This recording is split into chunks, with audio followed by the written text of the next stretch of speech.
nice to be with you today. My name is Tony Ruesing. We're going to talk about relationship management. Now, if you know one person you're in a relationship, how you manage it is something entirely different. According to Carl Rogers, we all have three needs: to love, be loved, and to feel worthwhile. If we keep that in mind, we have to say to ourselves, well, what if I make a mistake in a relationship? Yep, will you? You better believe it. We all do. But here's what we know about mistakes. Anyone who has never made a mistake has never really tried anything new. And if you keep that in mind, there's some real value there. The value is in the fact that when we make a mistake, it's an oops. It's a, oh, well, I'll do better next time. We're going to talk about some things today. And my hope is for the outcome for you is that it'll be fun for you, that it'll be engaging, entertaining, and memorable. And the things that we remember, we have a tendency to repeat. So that's what we hope happens for you today. And if you will, if you'll just subscribe to my podcast, or if you like us on Facebook, I would really appreciate that. Let's get started. According to Peter Drucker, and I want to read exactly what he said, knowing your strengths is how you learn and think, and acting on this knowledge is the key to performance. Now, he was talking about that in a leadership or a management setting, in a work setting, but truth is, it's a high value piece of information in all kinds of relationships. When we know our strengths, we know the things that we're capable of, we do a much better job of managing everything else in our life. So there are many competencies to develop, and we develop them over time. So I hope you tune in again and hear some of these being described in more depth, but I'll just give you an example of what we're saying when we say competencies. Empathizing, handling stress, those are two. Listening actively. We've said something like that in one of our previous podcasts. Working as a team. If you are in a work environment or if you're in a family and there's 3 or 4 in the family, you're on a team. And that's what we have to be conscious of, how we build our confidence in those situations and build the loyalty of a common goal, even in a family. We're going on vacation, the common goal is to get there and enjoy ourselves. And we do that by bringing everyone's needs and wants into the picture. So demonstrating mental alertness is another important competency that we need to develop, and demonstrate the ability to make decisions. So we're not going to be able to cover all of that in this time we have together today. What we can do is talk about one of them specifically. So let's look at the competency problem solving. Problem solving is recognizing first that a problem exists. In a relationship, that's huge. If you recognize that the relationship doesn't seem as warm and fuzzy as it used to be, that's the time to say, wait a minute, there may be a little problem here and we need to fix it. And I say we because we have to recognize that part of that problem is ours, and part of it that belongs to the other person in the relationship. How about reframing it as a challenge as opposed to a problem? There's a great start right there. Rather than seeing it as a problem, you see it as a challenge, something that you want to work through and overcome. And it releases a lot of frustration, and it gives you the opportunity to really focus on solutions to the challenge that you face. And you can move on to the next challenge. And that's how we keep relationships going for us. And we have to contribute to them and recognize that when a problem exists, you reframe it, you release it, the idea that it's a challenge, and you start looking at it not as a problem, but something that can be fixed. That being the case, it's a little bit true that right now there's a lot of change going on. According to Eric Hoffer, in a time of drastic change, it is the learners who inherit the future. The learned find themselves equipped to live in a world that no longer exists. I'm suggesting that we have to be lifelong learners. I'm suggesting that relationship and relationship building and management is a lifelong process as well. So there are 5 things to do more of, in my opinion. You maintain an attitude of gratitude in all things. You choose wisely more often the behavior you're going to participate in, and you listen more with your whole body, especially in a relationship where you have to communicate more effectively. That's just what life is. And finally, just ask more questions. That can be really a terrific way to take a personal step in really developing your ability to manage yourself and relationships more effectively. So be yourself and be your best self more often, and be positive about yourself and value your contribution to the overall effort that you and this other person are putting into this relationship, and make others feel special. Give them encouragement. Find them or catch them doing the right things as opposed to the things that aren't so right.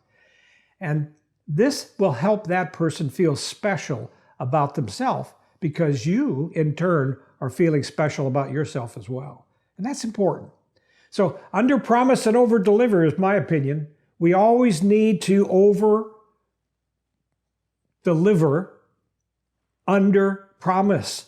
I know when I take on a project, it always takes longer than I thought it would. Smiles plus systems, I think, are a real help to us in building relationships. So we have to have smiles in all of the things that we do. And think in friendly terms. There are lots of ways to think, and there are a lot of people that get anxious, and then the worry comes on their face, and then the worry comes into the sound of their voice. But if you think friendly, there's a real value to that. And stay committed to the relationship. You see, when we're in a relationship and we're contributing to that relationship and we want that relationship to work, it's all about how much we're willing to put into it that'll make the difference.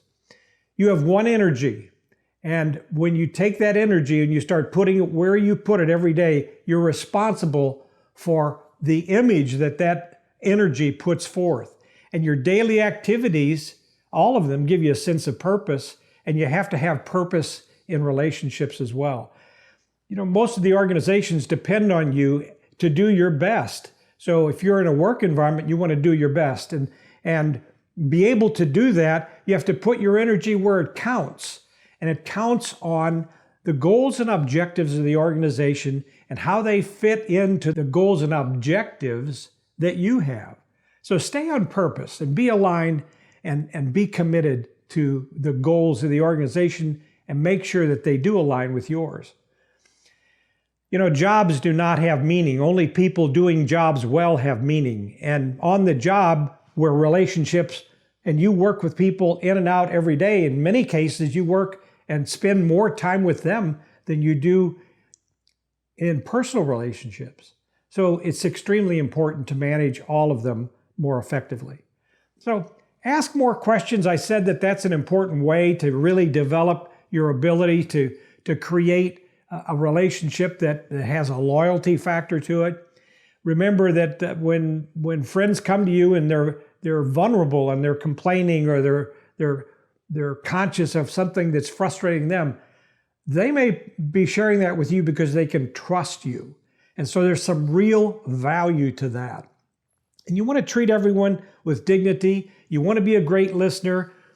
Get it right the first time if you can, but that's not a realistic goal because, as I said, we're all going to make mistakes. But what we do is we own them.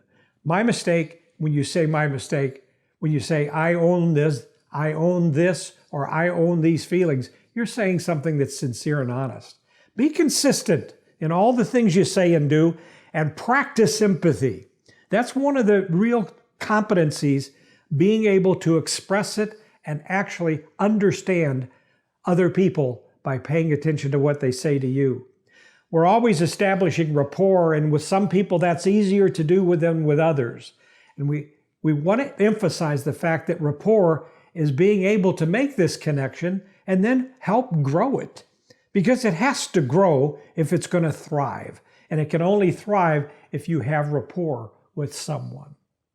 And rapport means that you're paying more attention to them than you are yourself in that interaction. And act with urgency when you're asked to do something. If a friend asks you to do something or a coworker asks you to do something, the more urgency that you put into it, recognize that if they've asked you to do it, it's important to them, and your urgency tells them that it's important to you as well. And deliver every time you make a promise. And don't make promises that you can't keep. Take the initiative to really recognize what someone is asking of you and then determine whether or not that's going to fit into what you're trying to accomplish and what they're trying to accomplish as well. I want to repeat one of these I think is really important. Keep your promises. It's so important to keep your promises. Think of it this way. In all the relationships you're in, you wear a lot of hats. One of the hats is you've got to be a good communicator. And sometimes relationships require public relations. And as I said, instead of problem solving and being a problem solver, you want to be a challenge solver. And there's a real value to that. Watch for the speed bumps in relationships. They're always there. That slows us down, makes us just a little bit more aware of how important a relationship is to us. Sometimes we are psychologists in the relationships that we're in. We have to remember that as well. I would also say that there are times when in a relationship, someone's going to try to persuade you or you're going to try to persuade them, and that's a hat that you're going to wear. Do that well. Stay away from manipulation. That's not a good idea, but persuasion is. And then be an educator and a translator. When you're asking these questions and you're really listening, what you're doing is trying to interpret what's being said to you. And when that happens, there's value in that as well.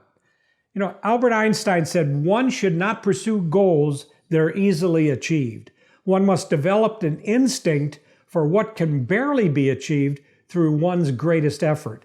And I believe that the greatest effort we have in our lifetime is to build and develop relationships that are long-lasting. Has to be a value in your life, and values are anything of significance or worth or importance to you, and you have to be and see the value in other people as well. Sound values are those in alignment with reality, and some people you're not going to be able to have as much of a close relationship as you'd like to have possibly, but what you can always do is treat them well. And what about others' values? They may not necessarily be your values, but what you want to be able to do is recognize that they're important to them, and you want to focus on helping them reach their goals and objectives. You want to help them and recognize and honor their values.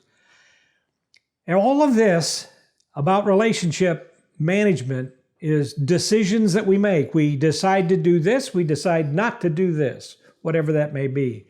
So we would always do, and this is something to really think about. We always do what we would rather do than not do. And if we remember that and we remind ourselves of that, it'll help us a lot in all the relationships that we have. And on any given day, you decide where you're going to spend your time, your money, and your energy. And so I'm going to suggest to you that it really is important for you to recognize that with that one energy that you have, the money and the time that go into those three decisions every single day are important to you. So simply stated, you have to decide and ask yourself this question. Can I build on my relationship skills that I already bring to the table? And can I put that in play when it comes to making decisions, when it comes to communicating, when it comes to asking questions, when it comes to empathizing, all of the pieces that we've been describing here? If you're able to make all of that work for you, it's because you are indeed a lifelong learner. You're always wanting to do just a little bit better the next time. And when that's in place, there's a real benefit to you and the other person. One more thing I would tell you before we stop here today, don't forget to celebrate. Celebrate incrementally, celebrate final victories, commemorate achievements, and that is as true in relationships as it is with anything else. But you do that celebration silently sometimes, just on your own. Treat yourself well and you will be able to treat others as well. Talk to you again. Look forward to it. Tony Ruesing, and watch my podcast, sign up, and give us a like on Facebook. I'd appreciate it. Thanks.